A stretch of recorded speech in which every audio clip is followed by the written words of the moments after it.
Hi, everyone. Welcome to Fear Assembly. I'm Cole Harper, and joined with me today is Eric of Popcorn Selections, as well as Bryan Starr. How you guys doing? Pretty Yeah, good, pretty good. And All just yeah, right, enjoying doing the day, great. happy to be here. Yeah. great. So, what have you guys seen lately? Let's start there and open it up. Man, I saw a really good film recently. It was called Succubus. I don't know Hmm. how I missed it. It came out like last year or 2 years ago. It was creepy. It's kind of like a body horror type of film. It follows this guy.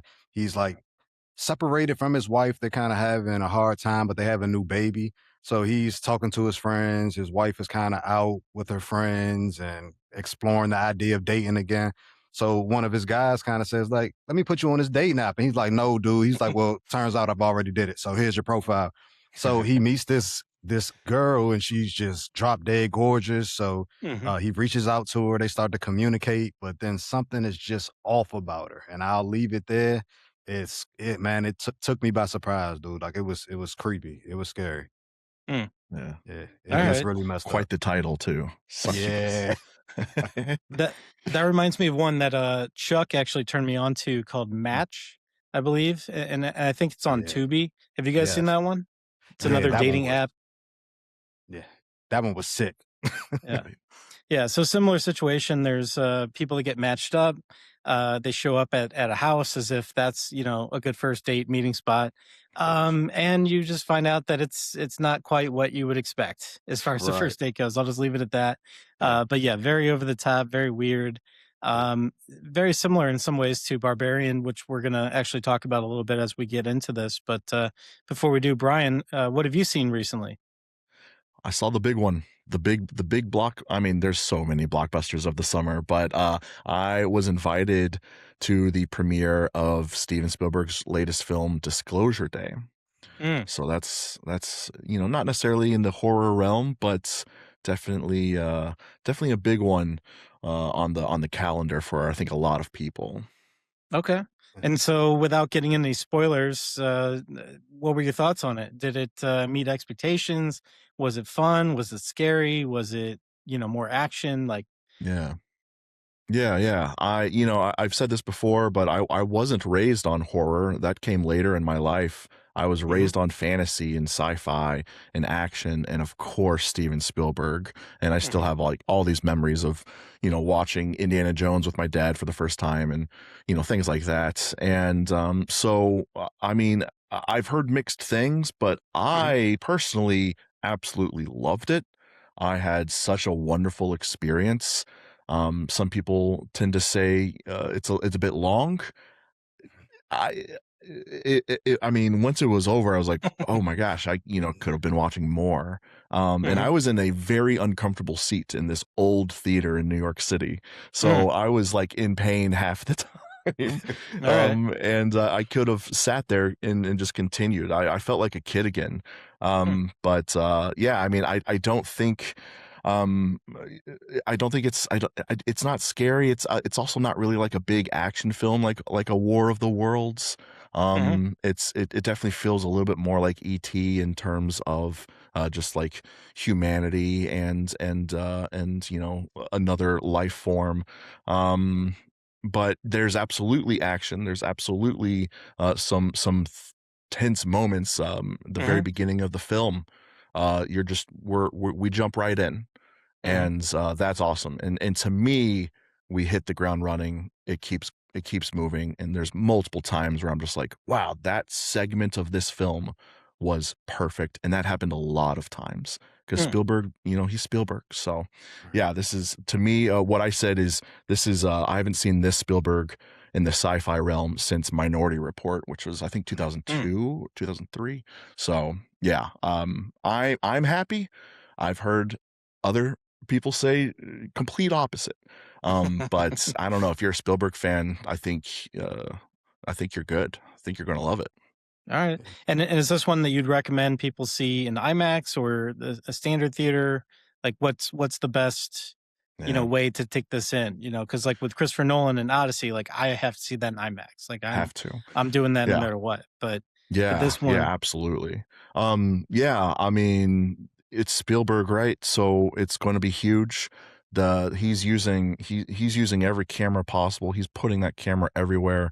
There's a car chase scene that you can kind of see in some of the trailers, that even though I saw clips of it in the trailers, I'm still blown away by Hmm. what's happening. But I think what I've been saying to people is, if you love cinema, if you love film and the art form, I think you owe it to Spielberg while he's still here giving us movies.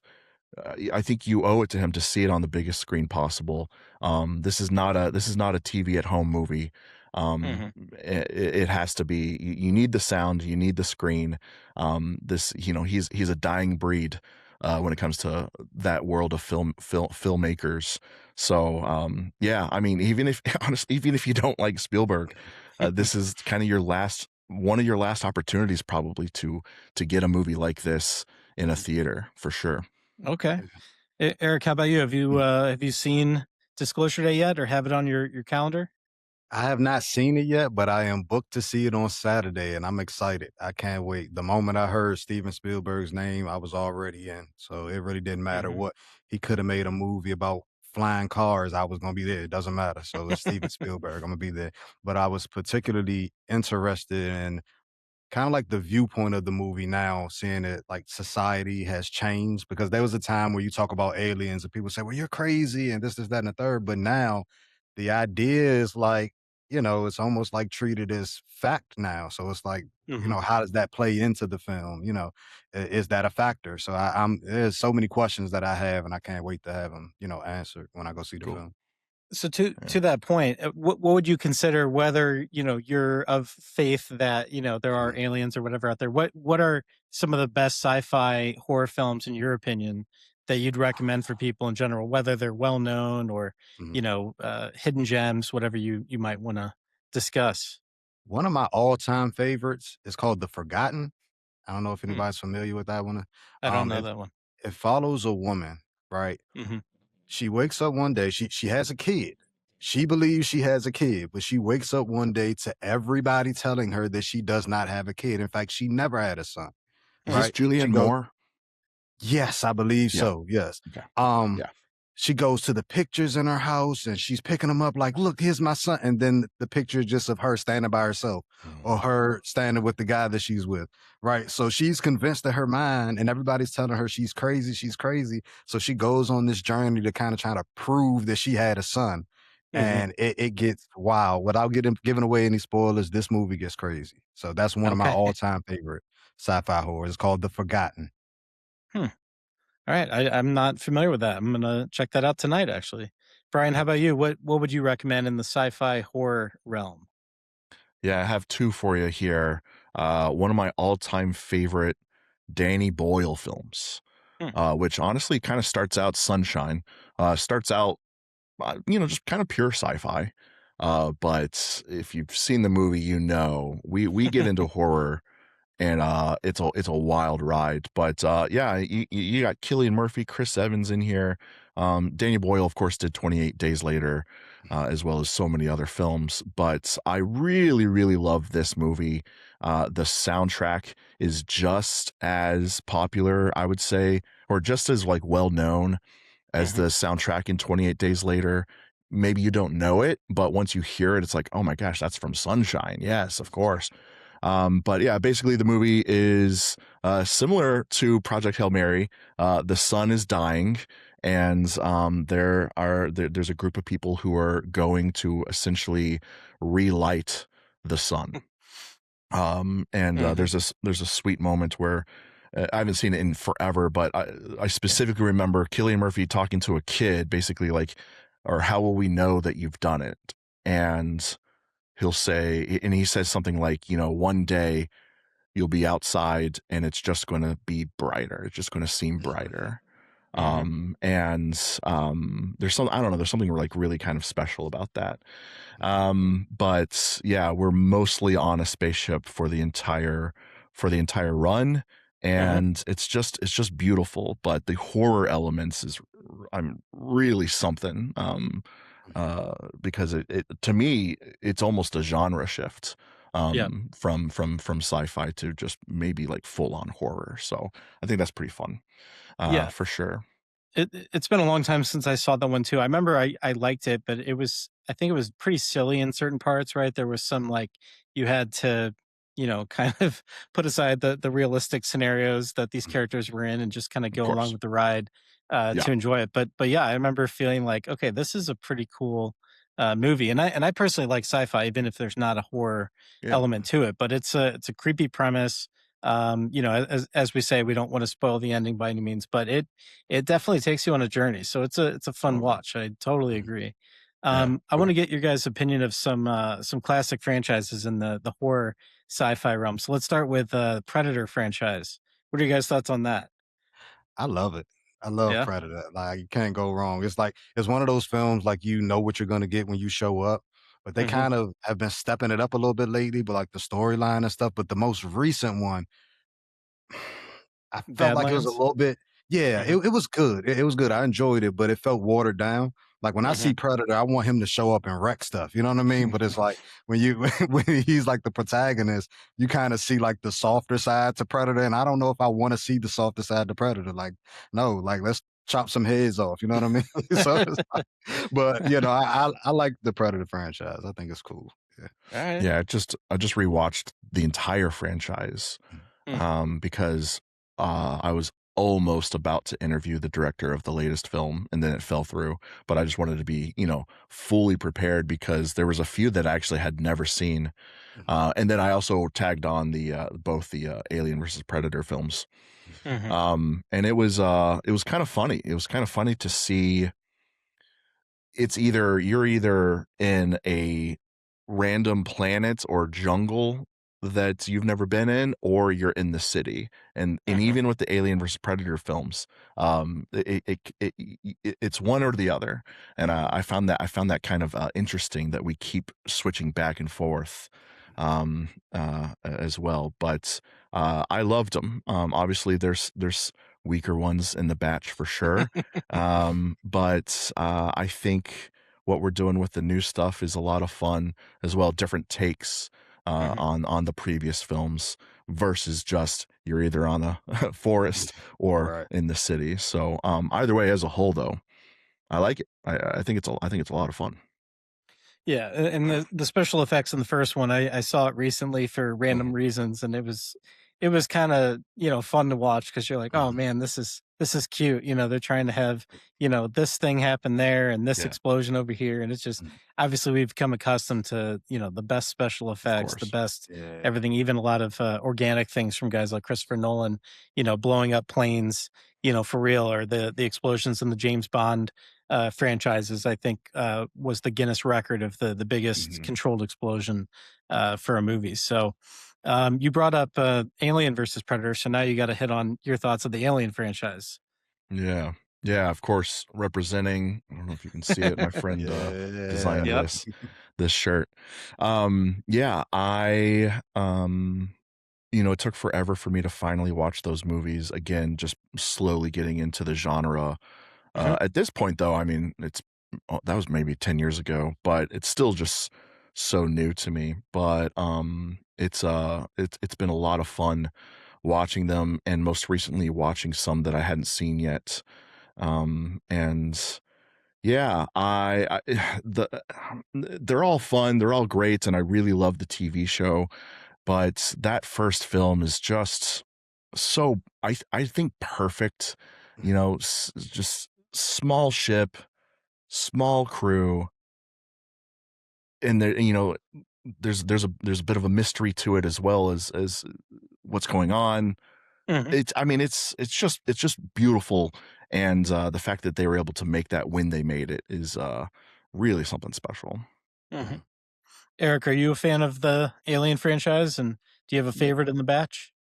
Yeah. So, fun fact, I haven't seen a lot of the earlier ones. I kind of was introduced to Alien from Alien versus Predator. Like, I always saw like Hmm. the Yeah, commercials or small clips here and there, but I kind of jumped in with Alien versus Predator. I immediately kind of picked a side. Unfortunately, I was always rooting for Predator just that's because funny. it Yeah, seemed like it was unfair. Like, Alien was just such a like dominating creature. Like, it's like the Yeah. blood was acid. Like, how do you defeat something that if you kill it, it kills you? You know what I mean? So, um, I enjoyed the Alien versus Predator, but one I saw recently though was the Alien Romulus one. I thought Hmm. that was cool. I thought the thing at the end, without giving any spoilers, was cool, like the creature and everything. Yeah. So yeah, that one was a cool take on the Alien franchise, I thought. Yeah. Yeah, it's going to be interesting. Obviously, there was a great TV series as well, kind of Mhm, adapting off of that lore and IP. So it's mhm, interesting to see where a new generation of filmmakers kind of pick up mhm. where the Right. story was left off and think about the lore in a different way and the mystery elements on top of the sci-fi. Yeah, I love both Alien and Predator. I prefer the Alien franchise. I think a little bit more, Yeah. just slightly more nuance, slightly more action sequences that I enjoyed, whereas the action sequences in the Predator ones are just kind of Mhm, like, I don't know, it gets a little goofy the way that I take it in anyway. So, mhm. two huge franchises. What other big horror sci-fi franchises do you guys enjoy? Or a sci-fi I franchise. got this. I have it sitting right here, but the whole Riddick franchise, and this is Pitch Mm, Black, yep. because I really love this. I randomly saw this on the Sci-Fi Channel for the first time years Mhm, and years ago, mhm, and I think the Riddick franchise is a lot of fun, but Pitch Black especially. Pitch Black yeah. is I think is just I need to know the budget of this. I should have looked this up before I brought it up, but Pitch Black is just so much fun, and it's Vin Diesel. Unlike we see him now Right. as mostly just doing Fast and Furious. Mhm. But Pitch Black is so fun. And that turned into I don't know 3 4 other Riddick films. I feel like they're going to do another one as Mhm. well. So I don't know if you've seen even just Pitch Black or all of Yeah. them, but yeah, it's good. Yeah, and for our listeners, the premise of the first Pitch Black is you have some people on this planet in a distant land, and there's creatures that come out, but only at nighttime. And so in Mhm, the daytime and the daylight, they're relatively safe. When the sun sets, you better get cover and slowly figure out how these things operate. Otherwise, you're not going to make it to the next sunrise. So, and I thought it was very scary. I think I was probably, I don't know, 12 or 13, something like that when I watched it the first time. gotcha. I don't know if you have a year on that physical copy, Brian, that you held up, but I feel like it was definitely before the Fast and the Furious franchise began for Vin Definitely. Diesel and huge hit. Eric, did you see Pitch Black? No, I didn't. So Oh man. I have to copy that one down and check that one out too. That's great. As far as Yeah. horror sci-fi goes, like it's Yeah, up there for sure. I, right. I haven't seen all of the ones in the Riddick franchise, but yeah, I mean it's Mhm, a entertaining watch even when you kind of know what's going to happen. But yeah, Pitch right. Black, the original, is very very scary in certain parts. So Yeah. Gotcha. yeah, I Okay. think This it is saying hits. 1999, Oh wow, Wow. okay, which yeah, is like one of the greatest years for film ever. So that's crazy. all right. Well, then I'm embarrassed to say I was not 12. I was closer to 16, 17 then, depending on when I got to see it. But I Yeah. remember being scared and being like, all right, I like daytime a little bit better Yeah. Yeah, than whatever these creatures are that come out. So, right. um, and if I were to ask what, like in terms of independent film, what horror sci-fi film would come to mind for each of you, or would that require more research? You think? Like, is there anything off the top of your head? Independent? Yeah. Ah, Everything I like have thought yeah. about is like more sci-fi than Hmm. thriller or Yep. or horror. Like a coherence. There's Yep. this. That's what I was going to bring up. Yeah. Yeah. Okay. Yeah. Great. Let's talk about coherence because that movie rocks. Yeah, go for it. Tell us the Yeah. premise and why you liked it. Um. It's been forever. So correct me if I'm wrong, but I think because I'm more like I could tell you about like the filmmaking aspect, but Mhm, my original thinking is right. Like they're at a party Mhm. and there's a meteor passing by, and you would think that that's just not a big deal, but it turns out that something's going on, mhm, and we follow this one main character who seemingly is kind of mixed up in yes, I'm trying not to reveal anything either. yeah. It's just what I really love about the movie is it's mostly improv. and Mhm. super low budgets and singular location, and I Mhm. eat that stuff up. But Right. the concept of what is happening because of this meteor is so unique, and the way that they tell the story and the way that Mhm. like color comes into play, really, you have to pay attention, because they're not gonna spoon feed it to you Right. until it's too Well, late. So, Cole, can you like do a way better job of yeah, no, explaining no, like, I'll try. I'll keep it succinct. So with this yeah, meteor, there's basically a event that's going to open up, let's call it a multiverse of parallel realities, all kind Mhm. of overlapping. And so when these people leave the home and they start interacting with other people in the neighborhood, they realize some of them are essentially clones of themselves coming from a multiverse, um, all with kind of alternate, facts and realities. And then they don't know who's who. Are you the original Bryan? Are you the original Eric? And so forth. And so Mhm. they have to kind of figure out, okay, how are we going to make sense of this? We have to wait for the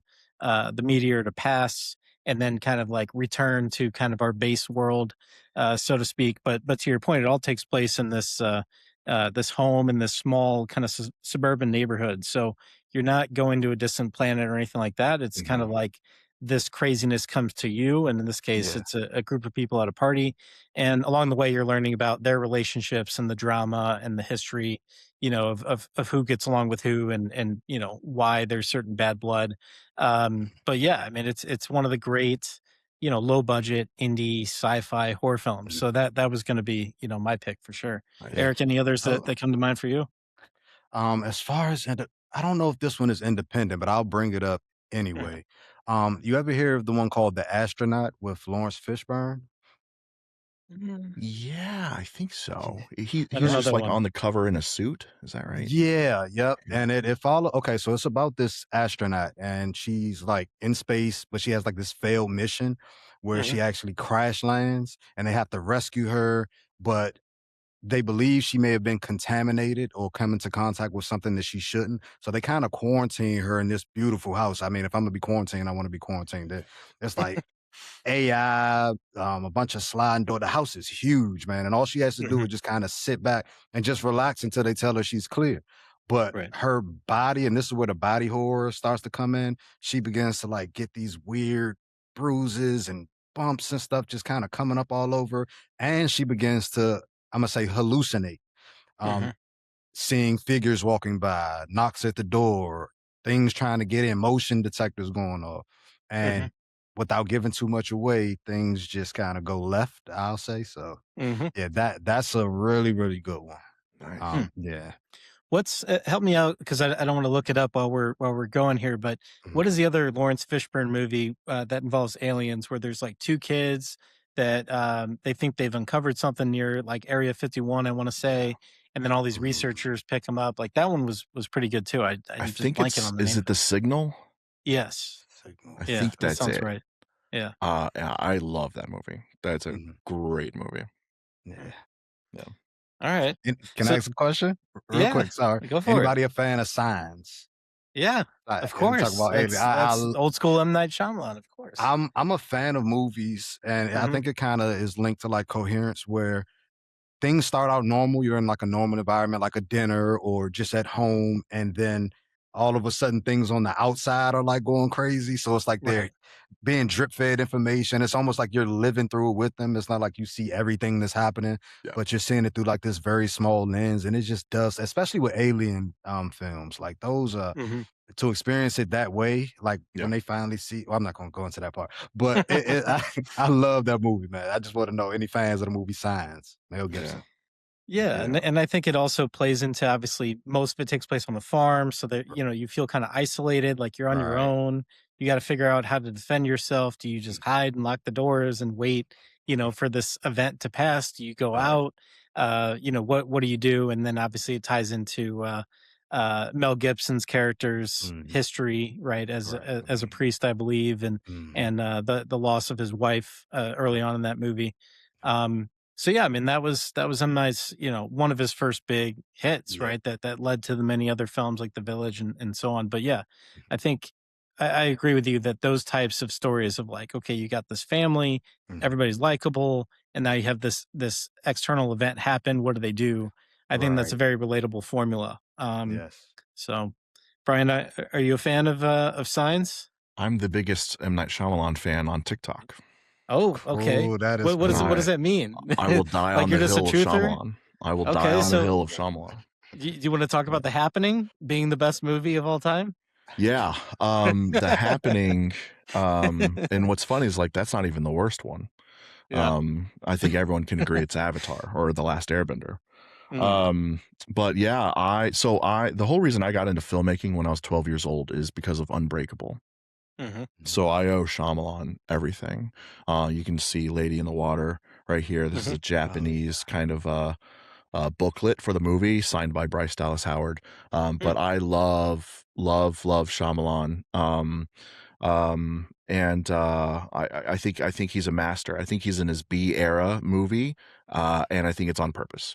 And that's what I'll say about The Happening as well. Is The Happening, if you view it as a B movie and not as, oh, this is the guy who made The Sixth Sense, mhm. you're gonna have a much better time for Sure. sure. And I think you have to kind of do that with some of his projects. But yeah, I think the dude is a master storyteller.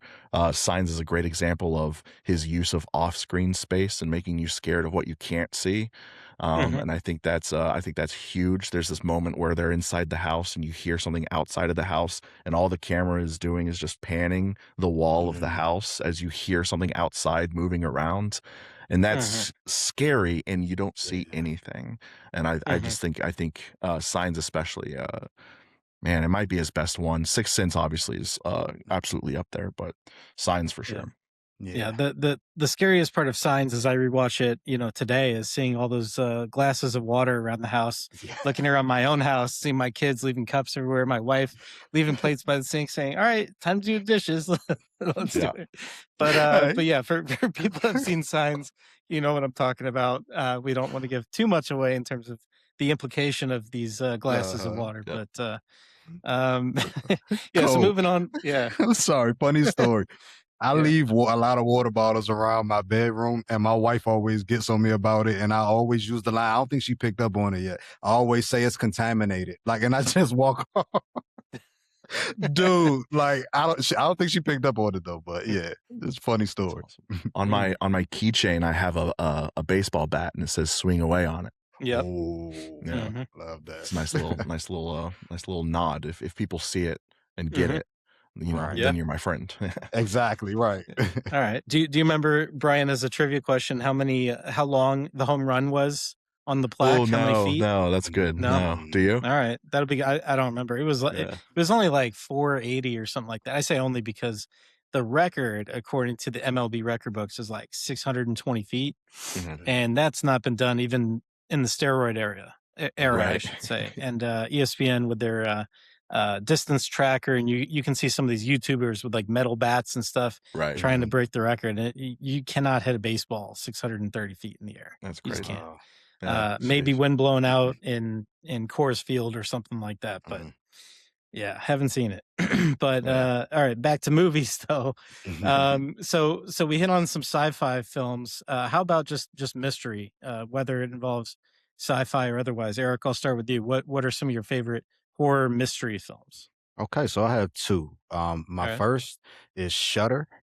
Okay. Shutter. Yep. It follows a It's the couple. best. Yeah, I love that film. It follows a couple.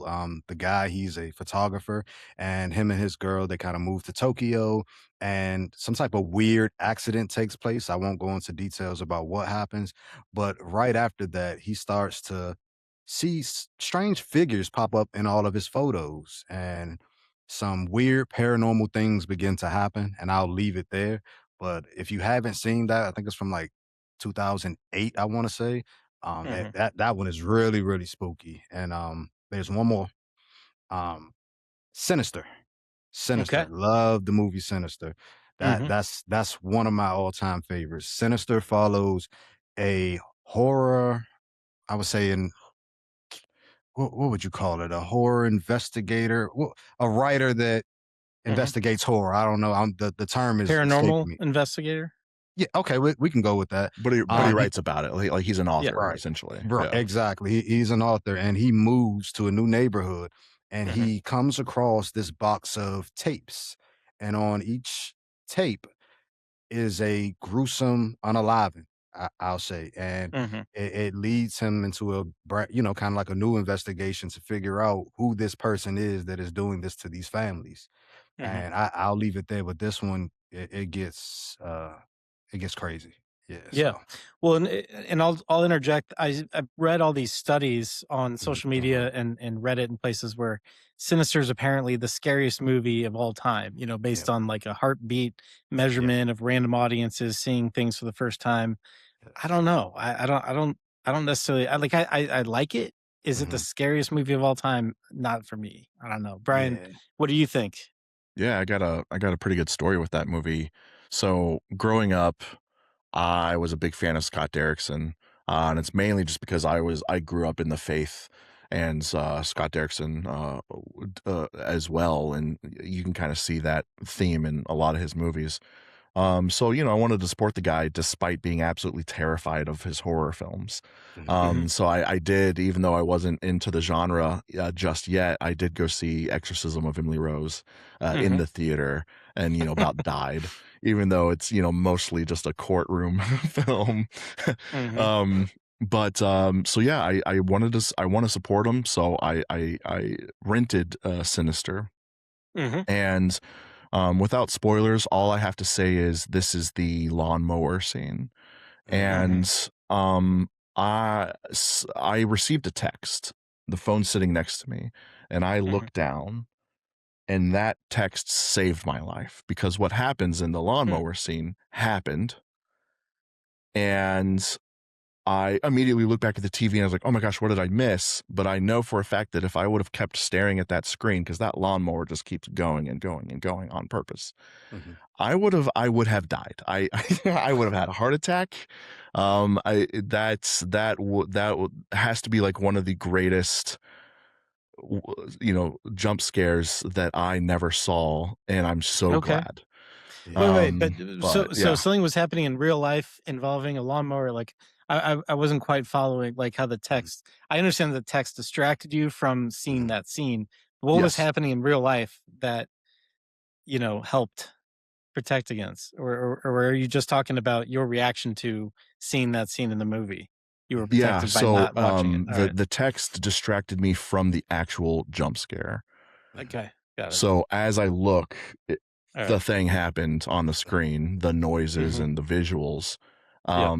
and it saved my life. So Got it. that's it. But All no, right. I All right. really Yeah. love that movie. All right, you scared me. I was picturing like a riding lawnmower put on like auto drive, going through the front yard, and the text was from your wife saying like, "Brian, Got the you, got you, lawnmower's got you. just going around the neighborhood." Yeah, yeah, yeah. It's so hard to tell stories when you can't spoil anything. No, of course. Yeah. So I'm like We'll trying to have like we'll have jump around it. Yeah. We'll definitely have, some spoiler episodes, in the near future, For sure. for things like Obsession and others, right? Once people have Yeah. had a chance to really take it Absolutely. in, because it's still obviously having an all-time run. So I don't want these episodes to get into spoilers and kinda jumping around, but yeah, I mean, both of those movies are, obviously slightly older, 10, 15 years old, give or Mhm. take. But yeah, so many others in this subgenre of horror mystery. Once more recently are like Undertone, which is coming to HBO Max very Mhm. shortly from A24. That was at Fantasia Film Festival last year, a great indie. You also have Hokum, which just came out with Neon and Adam Scott. That will eventually be on Neon, but it's on digital now. You've got others like They Look Like People. You've got It Follows, of course. You've got Mhm. Possum. You've got The Invitation. You've got all these great films. So, Yeah. any of those jump out to you that you would second as must watch horror mystery films? Yeah, me definitely. I'm one of the ones who loved Undertone. I got to Hmm. see it kind of like at an advanced screening, and we saw it in Dolby, so the sound was just perfect. And I Hmm. just experiencing that movie in that way, it it did something to me. And when I heard some people, they disagree with me. They say I didn't really like that one. I'm like, did you watch it the right way? Was the Mm, sound just right? Was the lights mm. off? I'm trying to like plead the case, but Hmm. it's just one of those ones. Maybe it's just for me and those and others who it was for. But I love that film, Undertone. That one was good. Yeah. All right. Yeah. Can Brian, any I other horror mysteries? yeah, Go ahead. can I pitch what I think is maybe the greatest horror mystery? Let's hear Ooh. it. So first off, side note is that I do think every slasher is a horror mystery. So and we can revisit that if you want to, but I do think that it's going to be The Thing. Hmm. Obviously, we also have sci-fi ties as well. Hmm. But, the whole point of this movie is who is it? Right. Right. Who's infected? How did this happen? But I love the idea of you are with your friends and trusted colleagues and you can't trust them at all. And Mhm. even throughout the entire film, all the way to the final scene, you still don't know the truth. And Hmm. yeah, I think this is absolute masterpiece, The Thing, especially in the world of practical horror as well. But yeah, that's I love that movie. That's one Mhm. of my all-time favorite movies for sure. All Nice. right. Yeah, and another one that I know a lot of people in our network absolutely love that I consider Mhm. a great horror mystery would be Barbarian, in the sense that you've got two people showing up to this Airbnb at the same time. Okay, we double booked or something. No, there's way more to the story. There's somehow a hallway type thing. There's a corridor in the basement. There's all these rooms, and one of the guests disappears, and so the other one's kind of like, all right, I got to figure out what's going on here and greatly regrets that, right? But just Mhm. a terrifying movie that it just works on so many levels because again, you think you're going into a certain type of movie that Mhm. could even go the direction of romantic comedy, right? Depending on how Right. they write the screenplay, and it turns out to be the complete opposite. So, Yeah. what was your guys' reaction when you first saw Barbarian, without giving any spoilers away? Completely caught off guard. Hmm. There was no way. Well, if you, because I didn't really watch the trailer or anything. I just kind of Hmm. showed up to go Wow. watch it. And just going in and not knowing what to expect, and then that happening, like, Hmm. there's no way you could have guessed or prepared yourself for what you see in that film. And I Yeah. like films that are different, like, Hmm. strays away from the same old type of deal. And this one does that perfectly. Hmm. Atmosphere means a lot to me when I'm watching a film. Like, what's going on? Is it raining outside? Is the house dark? Are they, it means a lot to me. And Barbarian does that. That movie is near perfect to me, in my opinion. That's one of my favorites. All right. Yeah. High praise. Yeah. Brian, do Yeah. you agree with that assessment? Is I it a love it. perfect horror film? All Yeah. right. No. Perfect. I don't know. It's so much fun. Yeah. I really don't have a ton of issues, but I'm also a massive fan of weapons. I'm just a fan of Zach Kreger. I Yeah. Hmm. love the way that he tells a story, which is um, non-linear, uh, Right. and sometimes it just doesn't make sense what he's doing Yeah. until it does. And I just love that, like, we're going through something absolutely chaotic and then complete shift to Justin Long and his Hmm. story. And obviously everything's, eventually is figured out and explained, but I mean, we're being thrown all over the place. And yeah, Eric, I agree. Like, to me, like, that's breaking rules of storytelling Hmm. in the best way possible. And Yeah. anytime Right. someone's breaking rules, I'm paying attention. But yeah, for sure, that's great. And, and that was an independent film as well, right? That we want to celebrate. Same with It Follows and many others that we're going to discuss. Yeah. But that movie almost didn't get made. They had some financing challenges. They had some people drop out. This is on the Wikipedia page if you want to, get into the weeds on it. But essentially, once they got one of their bigger checks in to know, Mhm. hey, this movie's going forward, all these other financiers stepped in and said, hey, if you get Justin Long or you attach, these other people, Mhm. then Mhm. we'll come in. And so that's where the project, finally Cool. turned the corner. And I want to say it was made for only like 2.5 million, something like that. I say only because Mhm. obviously you have Obsession Yeah. getting made for about $750,000, Right. Right. right? So it's so hard to pull off these low budget Yeah. creative stories. But to consider Barbarian a near perfect horror Mhm. mystery film that almost wasn't made just from a financing standpoint, like that's why we have these conversations, right? To say, look, we want more of these stories. They may Yeah. not be perfect, they may not have amazing special effects Mhm. or otherwise, but this is what's entertaining. This is what people want to Yeah. see. So let's do more of it. A couple other just quick shout outs going back even to the sci-fi one. Moon, I believe, Mhm, was an indie film during mhm, development. That's a classic. Trying to think if there's any others. We talked about Invitations and mhm, It Follows. It Follows is finally getting a sequel. Yeah. I mhm. believe that's They Follow, right? Or what's Yeah, the placeholder name for that one? I believe it's They Follow. Uh-huh. Yeah, I'm I, Okay. I love It Follows. That's another one. Yeah. Yeah. All right. And so we talked about what scares us in these movies. So let's have a conversation about it. Like when you're seeing a horror film, let's say a friend recommended it, you're like, okay, and Mhm, then you tell them later, hey, this was scary as hell. Like mhm, what is it that scares you in the scariest movies? And you can be specific as long as we're not spoiling the right. entire thing. So Brian, I'll start with you on this one. What stands out if I say what was the scariest, not necessarily scariest movie, you can go there too, but what is it that scares you in these films in particular? Is it the creatures? Is it the storyline? What is it? Yeah, I think it's tension. I think it's not knowing when I'm going to be scared next, because I hate Mhm, being scared, right? Like that's kind of my whole history is I hate being jump scared. mhm, But at the same time, it's how you feel alive. That's why horror is such a popular genre, I think, is that it makes people feel alive and it's fun, Mhm, right? It is fun to be jump scared. Like when you get jump scared, you're probably cursing, but you're also probably smiling. right. You go through a haunted house and you're not just like, stop scaring. You're going through a haunted house to be scared, Mhm, to get jump scared yeah, and to scream and hold on to somebody. But I hate it. And mhm, so it's the tension. And I swear, whenever a movie is going and they drop the soundtrack completely and it's just room tone, I'm like, I mhm, start shrinking into myself because I know that it's going to happen. mhm, And it's not like that's a spoiler to a jump scare is coming. It's just now I'm like, okay, it's going to happen.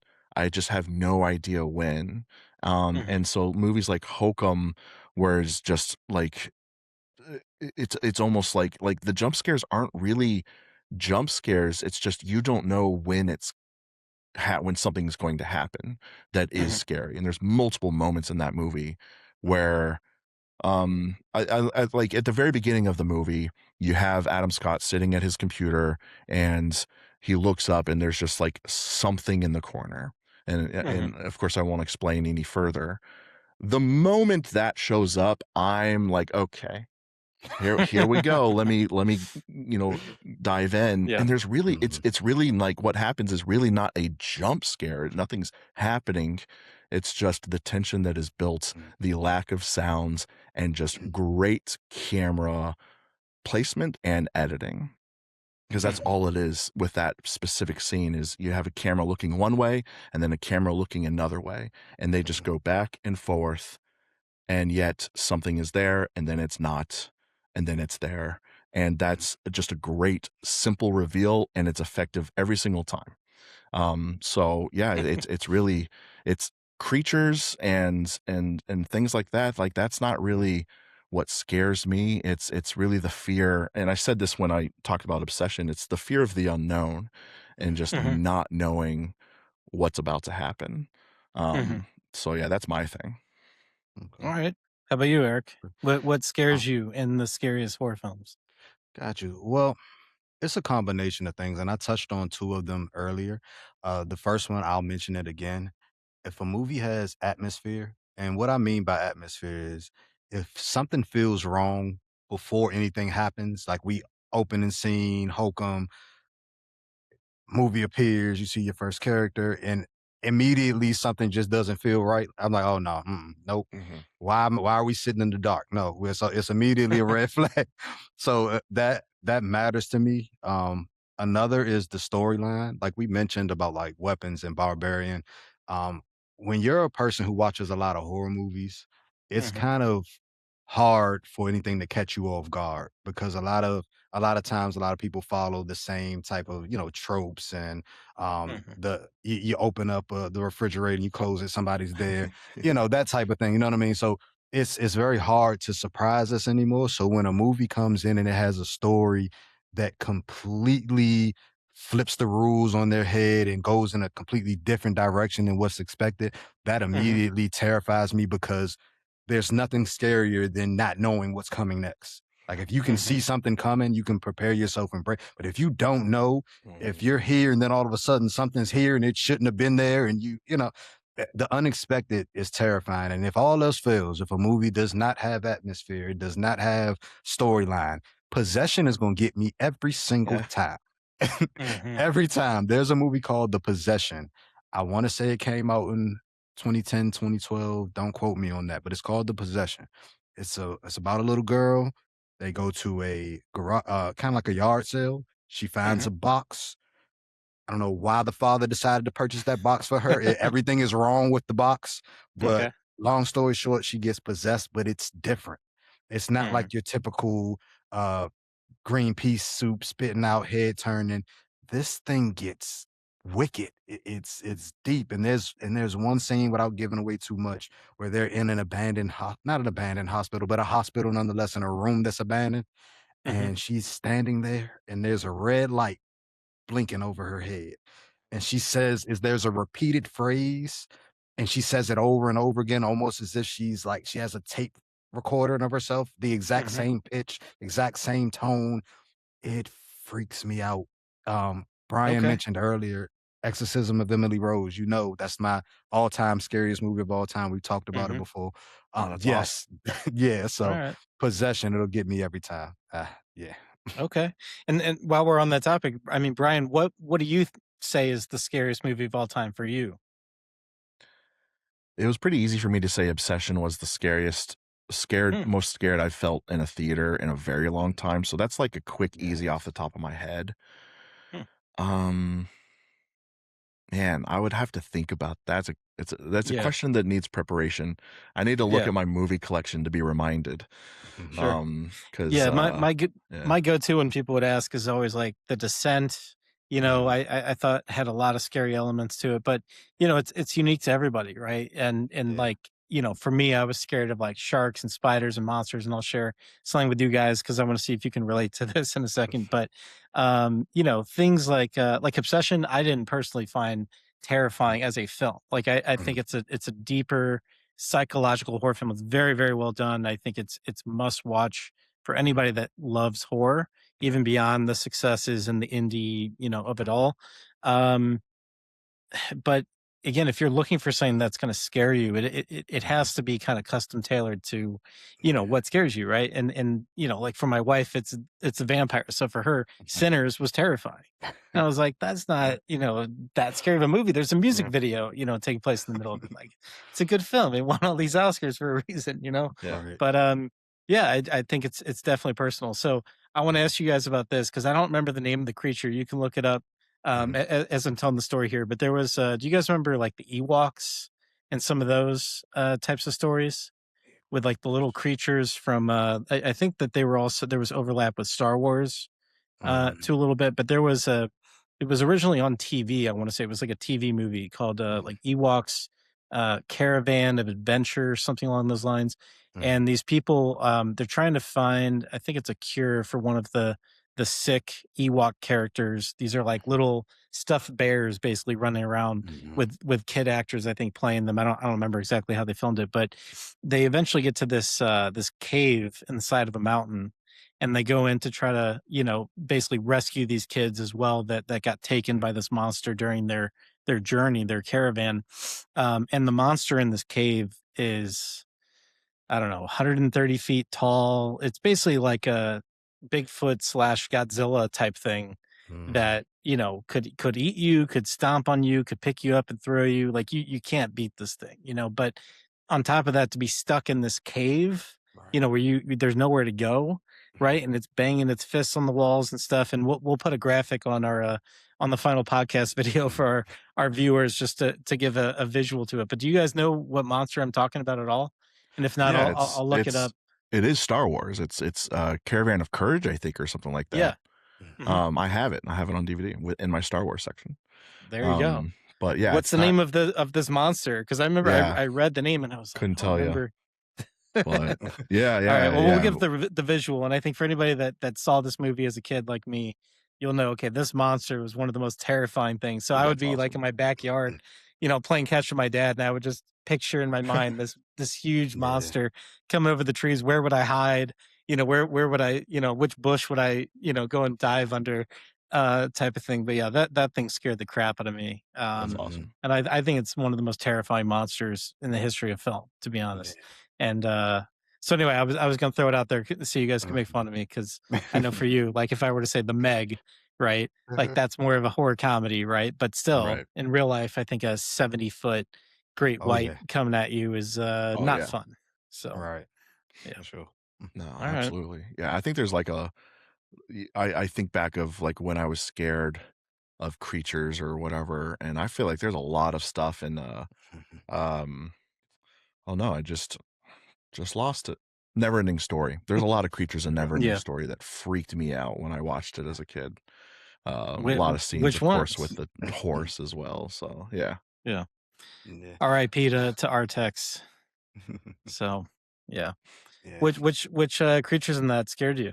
I think even just like the rock monster, even though he's nice, it's just like Yeah. the designs of some of these creatures, Yeah. Hmm. just nice or not, were just so bizarre. There's even like some stuff in Labyrinth that I think kind of freaked me out a little bit as a Hmm. kid. Weird puppets and things. So Yep. yeah, yeah. I can But a give lot you of some. jams on there too, right? From David Bowie, if I'm not Mhm. mistaken. Oh yeah. So If you want to talk about like movies that, most people might laugh at you for being afraid of, you ever see The Wiz, the one with Michael Yeah. Jackson and Diana Ross? Dude, oh my Yeah. God. I don't care. That's a horror movie. I don't care how many Yeah. sing-alongs you add to that, how much skipping down the yellow brick. That was a horror movie. If you Yeah. saw Mhm. The Wicked Witch of the West, if you saw The Crows, did you like, oh my gosh, man, like some of the creepiest costume designs, the little guy that was carrying the box and he was just like, like following him around, like he's a stalker. Like, no, call the police. Like, what are we doing? Like, this is one of those things like that movie freaks me out even as an adult, man. Like Mhm. that's a scary movie to me. Yeah. The movie's Mhm. on the Criterion Collection. I have it. Mm, Yeah. It's crazy. man. Hmm. All right. So, real quick, as we kind of get towards the end of our conversation today, any other recommendations that you guys have posted about lately, done reviews for? Maybe they're on digital, maybe they're out in theaters. Any other Mhm. shout outs that you'd want to recommend to our listeners? Hmm. Let me I see. it's not I mean, it's Phantom of the Opera. Okay. Is Instead of doing a build up, I'll just say it's Phantom of the Opera. So I Okay. have a 9 year old. She'll be 10 in like 4 or 5 days, which is crazy. Mhm. But we watched some musicals, and I really wanted her to watch Phantom of the Opera. This is the Gerard Butler version, and she didn't love it as much as I do. But watching it again, because I've heard people have mixed feelings about it, Mhm. and it's Joel Schumacher as well, who Mhm. famously did Batman and Robin. But I watched it again. I'm just like, nah, man, I love it. This is awesome. Gerard Butler as the Phantom is fantastic. I actually saw Patrick Wilson at the Disclosure Day premiere, and Mhm. so the fact that I had just watched Phantom Mhm. was very funny to me as well. But I'm throwing out Phantom of the Opera. Okay. You know, and this one might be surprising. I'm gonna go Ouija Origin of Evil. Okay. That is a slept on movie. I don't know why that doesn't come up in conversations as much as I think that it should. Hmm. Um, that one was so scary, and I believe it's a sequel if I'm not mistaken, but it outdoes, in my opinion, the original. Mhm. So Ouija, if it's about a And this is girl, from Mike Flanagan, right? I believe so. I think I couldn't so. tell you off the top of my head. Yeah. Ouija, Mhm. it may be Mike Flanagan, but I know that it. Okay, so this one has an interesting story. So this one is about a little girl and her Mhm. mom kind of runs a not kind of she runs a scam business. So Okay. she portrays as this fortune teller who can kind of communicate with the dead. She comes in, people are grieving, and under the guise of I'm helping them to find closure, she takes all their money. She gives them the smoke and mirrors. She has little buttons under her table that she presses. Mhm. No big deal, right? Just a typical scammer. But Yeah. the daughter comes across this Ouija board and it's no longer a scam. The Hmm. daughter starts to have some abilities, and things go left. It's Hmm. terrifying. There's some scenes in this movie that are gonna make you jump. So if you're into that type of thing and you want to be scared, go check out Ouija: Origin of Evil. Yep. Yeah. Yeah. And I think to your point, it gets slept on a little bit because there's so many bad, Ouija related films that are Yeah. formulaic and predictable and corny. And you're just kind of like, okay, they play with the board game and then things start happening. All right. Right. But what else? And at the same time, it's like, I'll ask you this. If somebody handed you a real Ouija board, would you mess with it or just put it aside? I would immediately turn around and walk away. I Yeah. do not play with supernatural stuff. I believe that is just as real as a serial killer standing at your door. Like, no, nope. Keep I it love over it. there. That's awesome. Keep it over there. All right. Yeah. Brian, I was expecting you to hold up your Ouija board and say, like, yeah, You know what's I got funny that. is I have some Funko Pops behind me. Funko Pop put out a planchette, and I was just like, no, what are you guys doing, man? What Absolutely is that? not. Oh, the What's little thing that you move around on the Ouija board. He's okay. touching it, he's moving it. No, you're Uh-huh. moving it. Mhm. Yeah, so the little and he's just like a little guy, little Mhm. planchette, like kind of like a spade shape, upside down, or yeah, a spade shape, with Uh-huh. Funko Pop eyes and Uh-huh. feet. It's like this is Mhm. insane, guys. Yeah, and I think it's I see definitely one of that. those topics where for most people, they're just kinda like, "Ah, ghosts, there's no proof, etcetera," but Uh, for everybody that has that one friend or family member that's had a weird experience, you're just kinda mhm. like, "I don't know, I don't wanna really mess with this too much." So, Right. yeah, I think that's an interesting one, and Ouija's Origin of Evil, I think, kinda plays to that a little bit where it takes you, a certain direction following the formula, and then it Yeah. goes a whole different direction, like you said, kinda going to the left there. Right. Um, yeah, no, I totally agree with that. So, any other fun stories or movies that gave you nightmares or made you want to keep the lights on at night? Mm. We talked about it earlier, Sixth Sense. Hmm. That is a spooky movie, specifically the scene where he gets up in the middle of the night to use the bathroom. Everybody remember that scene? Hmm. Something walks past the door and it's in the kitchen. I won't go any further in case anybody haven't seen it. That certain scenes like that just stick with you, man. I saw that movie years ago and I never forgot it. Like I Hmm. watch it probably like once a year just to Hmm. kind of keep myself in check to say like like listen, you this big horror creator now, like you can still be scared, you know what I mean? So I just pop it Right. on just for good measure, just to humble myself. But Hmm. that's one of the ones, yeah. All Yeah. right.